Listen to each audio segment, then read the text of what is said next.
नमस्कार, जय हिंद। मैं साहिल। कल की बात आज के एक नए एपिसोड में आप सबका स्वागत करता हूँ। साथियों, चलिए स्टार्ट करते हैं हमारा इस हफ्ते का व्यू स्टॉक्स। आज हम देखेंगे कुछ स्टॉक्स लॉन्ग के लिए, कुछ स्टॉक्स शॉर्ट्स के लिए। साथ में हमेशा की तरह इंडेक्स, फॉरेक्स में क्रूड, नेचुरल गैस, हमें किस तरह से ट्रेड करने हैं, वीकली हमारा क्या प्लानिंग है, इस हफ्ते के लिए हम किस तरह से ट्रेड प्लान कर रहे हैं। उसके पहले सबसे पहले हम ये देखते हैं कि जून महीने में हमने जो भी स्टॉक्स रिकमेंड किए थे उनके क्या हाल हैं, हमारे ट्रेड कहाँ तक चले हैं, कितने चले हैं, कितने एसएल गए हैं और कितने में टारगेट आया है। अगर देखा जाए तो हमने मंथ के स्टार्टिंग से मई महीने, लास्ट मंथ नहीं लेता हूँ, मई महीने में थोड़ा सा ज़्यादा हो जाएगा, वीडियो थोड़ा लंबा हो जाएगा। सिर्फ जून का देखते हैं कि जून महीने में हमने कौन कौन से स्टॉक रिकमेंड किए थे और उनमें क्या हुआ है। तो जून मंथ में हमने स्टार्ट किया था एनर्जी सेक्टर। फर्स्ट हमारी वीडियो एनर्जी सेक्टर्स की थी। एनर्जी सेक्टर पे हम बेरिश थे। चलिए उसको भी एक बार देख लेते हैं कि सेक्टर में क्या हुआ। एनर्जी सेक्टर की हमने अच्छी खासी एक लंबी वीडियो बनाई थी। इवन हमने ये भी देखा था कि कुछ स्टॉक्स जो हमने ट्रेड भी किए थे, एबीबी टाइप के, ABB, JSW energy, energy oil and gas, CNX energy. ठीक है, ये वो लेवल है जहाँ पे हमने हमारी वीडियो की स्टार्टिंग की थी या हमने जो एनालिसिस किया था जून मंथ की स्टार्टिंग में। फर्स्ट कैंडल रेड बनी थी, दूसरी कैंडल के बाद यहीं पे हमारी एनालिसिस स्टार्ट हुई थी। अब आप देखिए, उसके बाद आप देख लीजिएगा वीडियो हमारा जून एनर्जी एनालिसिस वाला, जून की फर्स्ट सेकंड डेट को ही रहा होगा। करेक्शन तकरीबन 40,400 या 40,500 से 38,500, 2,000 पॉइंट का करेक्शन हमने एनर्जी सेक्टर में कैच किया। आप लोगों के साथ सारे स्टॉक्स मैंने डिस्कस किए थे। सिर्फ रिलायंस को देख लेते हैं कि रिलायंस में क्या था। रिलायंस उस टाइम पे हमारी जब भी वीडियो आई ये लेवल चल रहा था। मैंने यही बोला था कि अगर ये जोन, एक जोन ऑलरेडी एक बार टेस्टेड था, बहुत प्यारा जोन था, यहाँ पे हमारी ट्रेड भी हुई थी। मैंने एक्चुअली ग्रुप में उस वीडियो में बोला भी था, हमारी ट्रेड भी हुई थी। सेकेंड टाइम जब आ रहा था तब मैंने यही बोला था कि अगर ये जोन के नीचे क्लोज दे रहा है तो इसके बाद इसके लिए खतरा हो सकता है। और जो दूसरा नेक्स्ट लेवल आएगा सपोर्ट के लिए वो 1234 उसके पहले, क्योंकि उसके पहले ब्लॉक ही नहीं है। अब आप देखिए कि 1308 रुपये से इसने लो कितना बनाया, 1253। हमारे निफ्टी 50 में सबसे ज़्यादा वेटेज रखने वाला स्टॉक रिलायंस है। रिलायंस का 50 रुपये नीचे आना मतलब बहुत फ़र्क पड़ता है, जबकि मार्केट कंटिन्यू अपसाइड ही था। फिर भी रिलायंस ने अच्छा खासा प्रेशर बनाया एनर्जी सेक्टर के ऊपर। फिर हमारा दूसरा स्टॉक था जिसमें हमने डिटेल में डिस्कशन किया था कि हमारी पोजीशन चल रही है एबीबी में।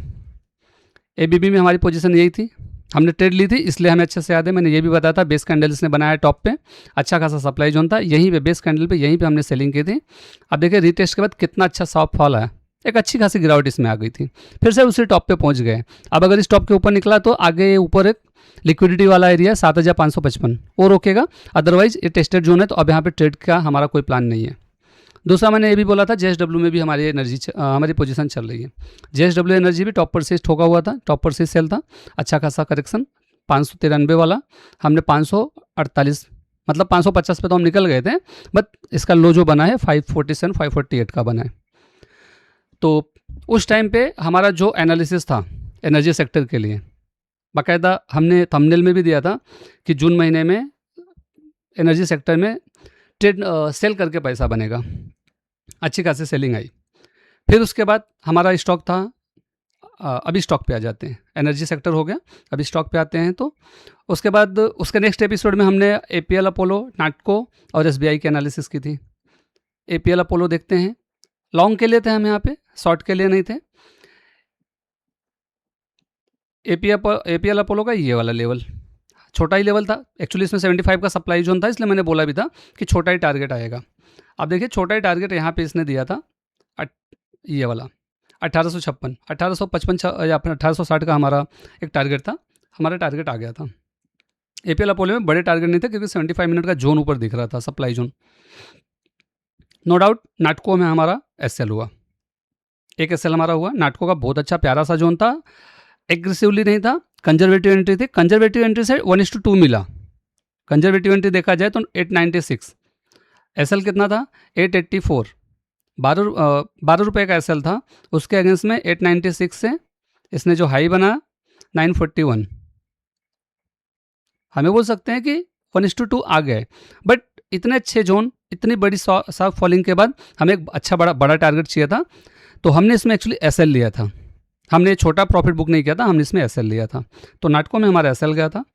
इसके बाद हमारी थर्ड पिक थी एसबीआई, बेस्ट पिक थी, बेस्ट जोन से चला था यहाँ से, देखिए 29 में जून, और हमारा टारगेट 1000 का पहला टारगेट, आप वीडियो चाहिए तो देख लीजिएगा, 1000 का टारगेट हमने पहला दिया था।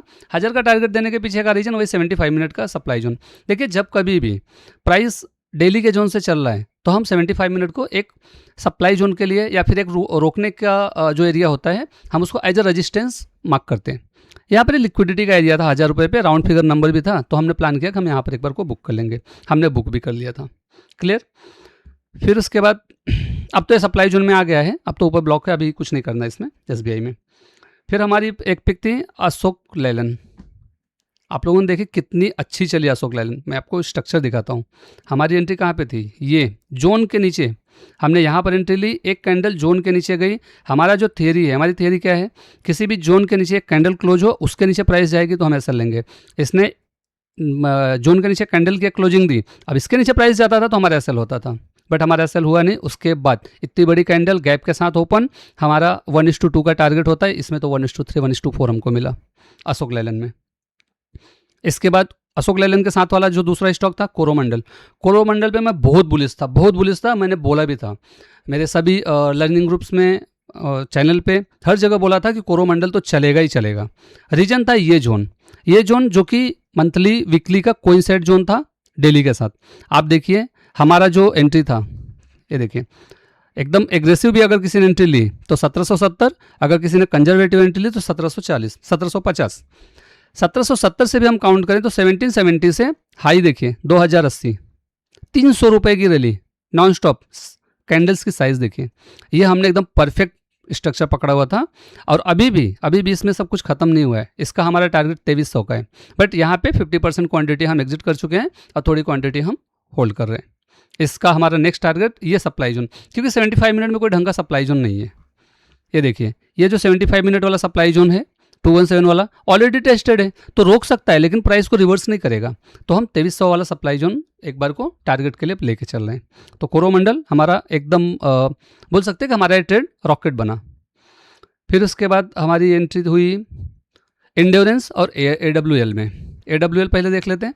AWL ने भी बहुत टाइम पास किया, छोटी छोटी कैंडल। इसमें तो कंजर्वेटिव एंट्री थी 184, एसएल था 181, 3 रुपये के एसएल के साथ आप देख लीजिए 184 से 197, अच्छा खासा 1:3 1:4 का टारगेट आपको आराम से इसमें मिल चुका है। इसके बाद इंड्योरेंस सेम, इसने भी बहुत टाइम पास किया। कंजर्वेटिव एंट्री थी, एकदम बॉटम एंट्री हमने पकड़ी थी 2501। आप लोग वो वीडियो देख लीजिएगा, चाहिए तो ग्रुप के चैट देख लीजिएगा। मैंने 2500 का एक राउंड फिगर एरिया बोला था, 2500 पे खरीदना है, 2480 20 रुपये का एक एसएल ले लीजिएगा। 2500 से इसने, अब सपोज देखा जाए ये कैंडल रेड कैंडल जोन के नीचे क्लोज हुई, इसके नीचे प्राइस गया नहीं है। 2500 से हाई 2670 का 170 रुपये इसमें आराम से आ गए। और अभी बताऊं तो इंड्योरेंस में भी मुझे और भी पावर दिख रही है, ये रिटेस्ट के लिए आ रहा है। अगर रिटेस्ट के लिए इस जगह से फिर से पॉजिटिव हुआ ना, तो ये अगला टारगेट हमको 2770 का देके जाएगा। तो ये हो गया हमारा इंड्योरेंस। अब उसके बाद जो लास्ट वीडियो हमारा आया था ब्रिटानिया के ऊपर, ब्रिटानिया क्विक हिल। ब्रिटानिया में एक्चुअली एंट्री नहीं मिली अभी तक, एंट्री के पहले वो चल गया, मार्केट का मूड माहौल थोड़ा अच्छा हो गया तो ब्रिटानिया चल गया। उसके पहले क्विक हिल देख लेते हैं। क्विक हिल हमारी एंट्री बॉटम में एकदम कंजर्वेटिव 165 की एंट्री थी, 161 का एसएल, 4 रुपये का एसएल था, 165 से 183, 4 रुपये का एसएल, 8 रुपये का टारगेट, 1:2 आ गया। इसमें अभी भी और पोटेंशियल है, ऊपर जाने की और भी पोटेंशियल है। आप चाहे तो इसमें एक एसएल बाइंग कॉस्ट को एसएल लगा के होल्ड कर सकते हैं। ब्रिटानिया की हमारी एंट्री देखें, कंजर्वेटिव एक्चुअली एंट्री हमने रखी थी 5000 की, 5000 राउंड फिगर एरिया भी है। प्राइस वहाँ पे आया ही नहीं, प्राइस उसके पहले हम उसी लेवल का वेट कर रहे हैं। प्राइस जब तक यहाँ पे नहीं आएगा हम एंट्री नहीं करेंगे, तब तक ग्रीन कैंडल्स बना के ऊपर जाने दीजिए। तो ये हो गया हमारा रिकैप। लास्ट हमारे जो भी रिकमेंडेशन थे जून महीने में, हमें बोल सकते हैं कि हमारे इस महीने के स्टॉक्स में सिर्फ नाटको अगर छोड़ दिया जाए तो सभी स्टॉक्स में अच्छे खासे हमको टारगेट दिए हैं। तो 10 में से अगर एक दो में एसएल जाता है तो 80% की हमारी एक्यूरेसी निकल गया, जो कि नॉट बैड। तो मैं बोल सकता हूँ कि हमारा जो है एचकेएस इंडिकेटर, हमारा जो एचकेएस सेटअप है, काफ़ी अच्छा काम कर रहा है। अब हम आते हैं नेक्स्ट वीक के लिए। रात गई बात गई, अब इसको क्या बात करना, हमने जो स्टॉक दिए, आपने लिए नहीं लिए, उसको ख़त्म करते हैं। नेक्स्ट फॉरेक्स से स्टार्ट करते हैं। सबसे पहला क्रूड, जैसा मैंने आप लोगों को बोला है, यूएस ऑयल देखेंगे। डेली में अगर हम देखें तो हमने एक लेवल मार्क करके रखा हुआ है 64,893 का। यहाँ पर आएगा तो हमको बिना कुछ सोचे बाई का प्लान करना है। कुछ भी न्यूज हो, हॉर्मोज खुल जाए, क्रूड के भाव कितने भी नीचे गिर जाएं, बट हमें यहाँ पर एक बाइंग का प्लान करना है, छोटा सा एसएल। हम कोई भी एंट्री लेंगे, देखिए आप हमेशा याद रखिए, आपकी एंट्री अगर आपके आँख के सामने है, अगर आपका एसएल आपके आँख के सामने है, तो आपको न तो कभी रात में उठ के गिफ्ट निफ्टी चेक करना पड़ेगा, न तो आपको रात में जाग के डाउ जोन्स और नॉस्डॉक देखना पड़ेगा, और न तो आपको ये बहाना बनाना पड़ेगा कि हमारे ट्रेड को इंस्टीट्यूशन फेल कर रहे हैं या हमारे ट्रेड को दूसरे लोगों ने नुकसान पहुँचाया है। ये सब बहानेबाजी होती है। बेस्ट है कि आप अपने लेवल पे रहो। आपका लेवल अगर अच्छा है तो उसमें आपको या तो टारगेट आएगा या तो एसएल जाएगा। हमारा जो मोटो है, हमारा जो एक थियरी है, get addicted to process not profit. Loss तो बोल ही नहीं सकते ना कि हम लॉस के लिए काम कर रहे हैं। एडिक्शन आपको लाना है अपनी प्रोसेस के लिए, उसके बाद आपको प्रॉफिट हो लॉस हो वो अलग पार्ट है। जब तक एसएल नहीं जाएगा हम तब तक होल्ड करेंगे। अगर आप लोग कम्युनिटी मेंबर हो तो आप लोगों ने देखा रहेगा बजाज फिनसर्व पे हमारा क्या हमारा व्यू था, ब्लू स्टार पे हमारा क्या व्यू था, और उसमें क्या फटे हैं। ब्लू स्टार ने 200 रुपये ऊपर जाके क्लोजिंग दी है, हमारे अच्छे खासे हमारे लेवल चले ब्लू स्टार में। सेम चीज़ हमारे जोन में आएगा, छोटा सा एसएल है, हम ट्रेड लेंगे, अदरवाइज हम ट्रेड करेंगे नहीं। अब जैसा आप लोगों ने देखा रहेगा लास्ट 3 दिन से टेलीग्राम बंद है, तो टेलीग्राम चैनल पे कुछ अपडेट नहीं आ रहे हैं, बट दूसरा हमारा जो व्हाट्सअप का चैनल चालू किया है वहाँ पे हम ट्रेड नहीं दे पा रहे हैं 3 दिन से। रीजन, हमको ट्रेड मिल ही नहीं रहे ना। आप देखिए मेरा अलर्ट आप देखेंगे, ये देखें, ये मैं आपको अलर्ट सेक्शन दिखाता हूँ। अलर्ट्स में कहाँ आ रहे हैं, आईटीआई का कल एक आया, फिर उसके बाद बर्जर पेंट का आया, आईटीआई के ही 2-3 टेस्टिंग वाले थे, टेक महिंद्रा आया। अब टेक महिंद्रा वगैरह में इतनी हैवी सेलिंग थी और 75 मिनट का जोन, उसमें हम क्यों ट्रेड लें। तो ट्रेड ही नहीं है, जब ट्रेड नहीं है तो हम कुछ नहीं करेंगे। हो सकता है कई बार ऐसा होता है कि महीने में 10-10, 15-15 दिन आपके पास कुछ काम ना हो, आप कुछ नहीं कर रहे हो, बट उस महीने में 3-4 दिन में आप इतना काम कर लोगे कि महीने भर का काम हो जाए। ओवर ट्रेडिंग करना ही क्यों है। हमारा जो सेटअप है, हम अपने सेटअप के हिसाब से काम करेंगे। आप ट्रेडर्स एक हंटर की तरह होना चाहिए, वो शिकारी जो जंगल में घात लगा के बैठा हुआ है, जब तक शिकार आएगा नहीं अपनी जगह से हिलेगा नहीं। शिकार अपनी रेंज में आ, शिकार आपको दिख रहा है, दूर है, आपको ऐसा लगता है कि आपकी रेंज में नहीं है, अभी आप फायर करोगे तो वो मिस फायर हो सकता है या बैक फायर हो सकता है, आप रिस्क में आ सकते हो। क्यों करना है, आने तो शिकार को हमारे पास में। दो ही चीज़ होंगी, या तो शिकार हमारे हाथ से छूट जाएगा, चलेगा, हमारा लेके क्या गया, और या तो शिकार हमारी रेंज में आएगा तो हम उसको हिट करेंगे। सेम चीज़ ट्रेड में, या तो ट्रेड मिस होगा, ट्रेड मिस होगा तो क्या गया आपका, कुछ नहीं गया, ना ब्रोकरेज गया, ना आपका लॉस हुआ, कुछ नहीं गया। हाँ, उस दिन आपने ये बोल सकता हूँ कुछ कमाया नहीं, तो ठीक है, घर से क्या कफन बांध के थोड़ी निकले सर पे कि नहीं आज तो मैं सब तहलका मचा के ही आऊँगा।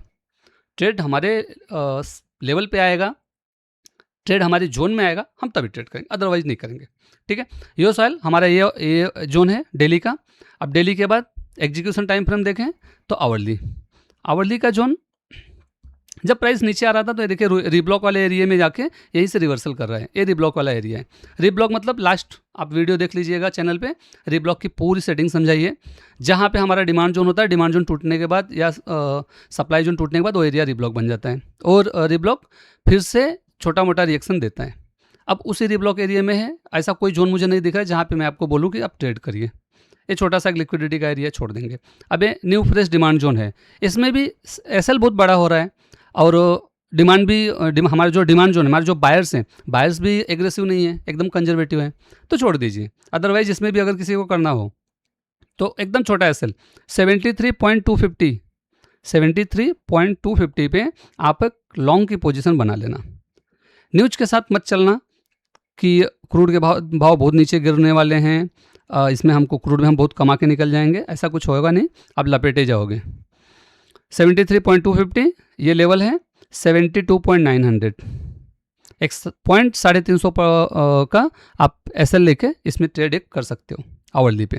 15 मिनट नहीं देखेंगे, मैंने लास्ट टाइम ही बताया था 15 मिनट क्यों नहीं देखेंगे। वीडियो चाहिए तो रिवाइज करके आप पुराना वाला देख लेना। नेचुरल गैस अगर हम इसको डेली पे देखें, डेली पे एक रीब्लॉक वाले सप्लाई जोन में है, मतलब हम डेली पे पॉजिटिव नहीं हो सकते।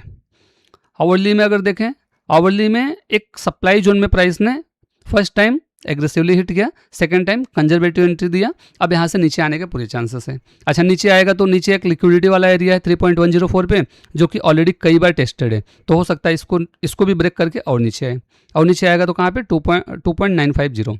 अच्छा, 2.950 पे ऑलरेडी हमारी मार्किंग है, यहाँ पे हम बाइंग का प्लान कर रहे हैं। अब कंजर्वेटिव प्लान करना है तो 2.915 पे, तो नेचुरल गैस हम यहाँ पर रखेंगे प्लान। क्लियर है?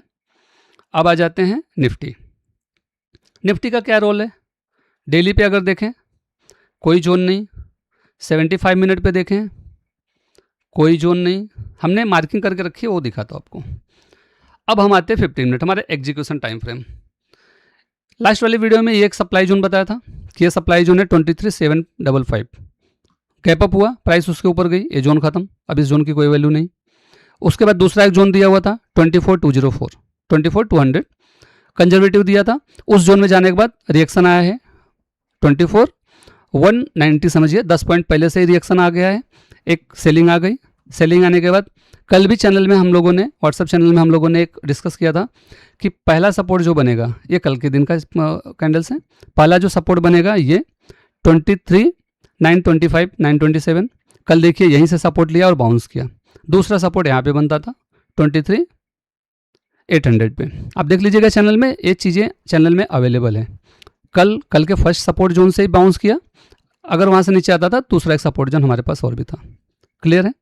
अभी इसमें मुझे करना क्या है, नीचे कुछ भी ढंग का दिख नहीं रहा है जहाँ पे मैं ट्रेड ले सकूँ, तो ऊपर का ये सप्लाई जोन जो कि एक बार टेस्ट हो चुका है, बट अभी भी ऊपर का हमारा जो कंजर्वेटिव ब्लॉक है वो बाकी है। तो अगर आपको फिर से ऊपर, अब हम एसएल छोटा कर लेंगे क्योंकि टेस्टेड जोन है, टेस्टेड जोन मोस्टली हम लोग अवॉइड करते हैं, बट यहाँ पर हम इसको एसएल छोटा करके एक ट्रेड प्लान कर सकते हैं। अगर प्राइस आराम से धीरे धीरे ऊपर आती है तो 24,220 यहाँ पर एक शॉर्ट करेंगे, 24,234 एक 15-20 पॉइंट के एसएल के साथ यहाँ पर हम एक शॉर्ट का प्लान कर लेंगे।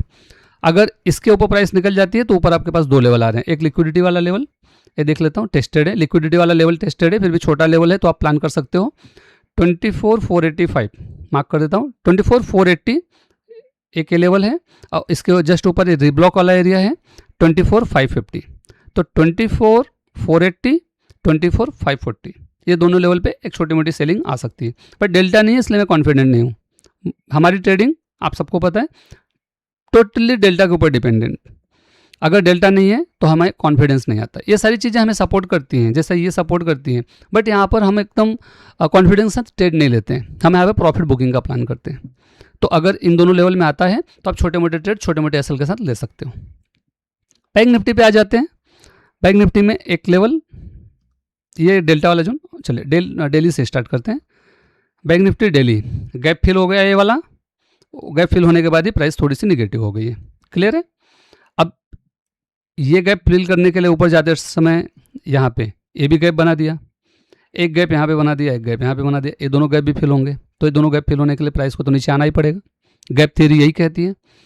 तो अब हमें ऐसा लगता है कि इसमें थोड़ी सी प्रॉफिट बुकिंग आएगी, ये गैप फिल होंगे।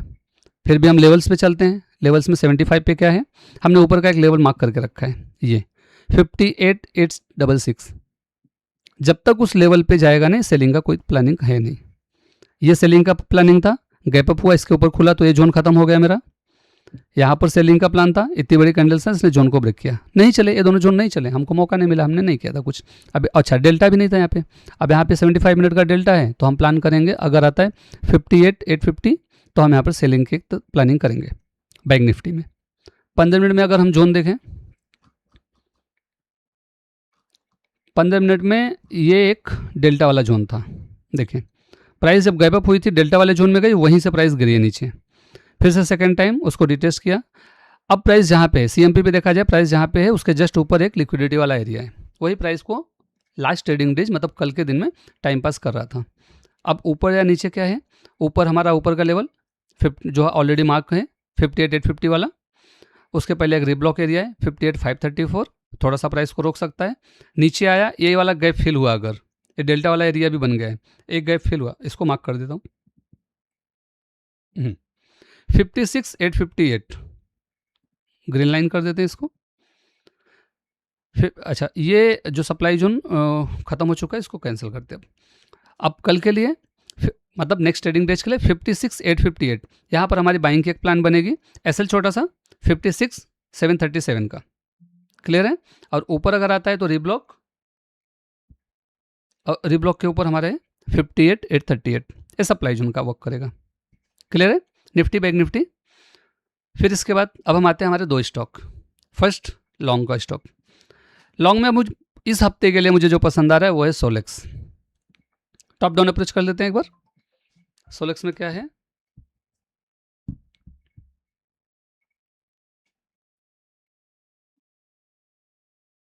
मंथली से चलते हैं।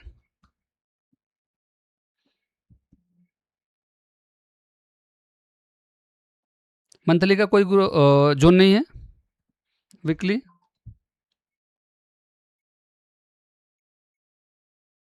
कुछ नहीं। डेली, डेली का एक डिमांड जोन, मैं प्राइस का यहीं पे वेट कर रहा हूँ 970 पे। एसएल 900, एसएल बहुत बड़ा है, मतलब 970 पे एंट्री लो, एसएल 910, तो एक 60 रुपये का एसएल, हम इतना बड़ा एसएल नहीं लेते हैं। हम क्या करेंगे इसमें प्लान, इसमें हमारी ट्रेडिंग प्लान किस तरह से होगा, या तो आप एग्रेसिवली, अगर बहुत बड़े गैप डाउन के साथ ओपन नहीं होता है, प्राइस इसी के टॉप पे आकर टाइम पास करें, तो एक 30% क्वांटिटी यहाँ पे ऐड कर लीजिए। अगर 100 क्वांटिटी ऐड करना चाहते हो 30% क्वांटिटी यहाँ पर ऐड करेंगे, और फिर उसके बाद नीचे आने का वेट करेंगे एकदम बॉटम, फिर मिडिल में भी कंजर्वेटिव भी नहीं जाएंगे, फिर एकदम बॉटम कंजर्वेटिव, एकदम कंजर्वेटिव के अंदर भी कंजर्वेटिव, 5-7 रुपये के असल साथ एकदम बॉटम में एवरेज करेंगे। इस तरह से इस तरह के स्ट्रक्चर में हम प्लान करेंगे ट्रेड का, क्योंकि असल बड़ा, इतने बड़े असल हम नॉर्मली लेते नहीं हैं। या फिर दूसरा ऑप्शन क्या है, 75 मिनट का डिमांड जोन।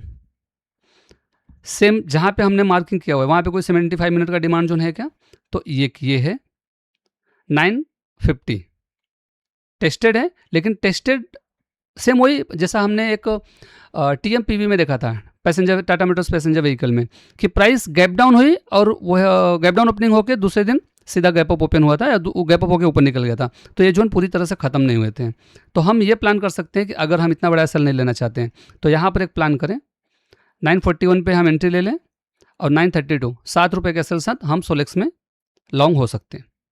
बट जोन अच्छा दिख रहा है, मार्केट भी पॉजिटिव ही लग रहा है, मार्केट में कुछ ऐसा नेगेटिव दिख नहीं रहा है, तो एग्रेसिवली एक बार को मैं प्लान करूंगा।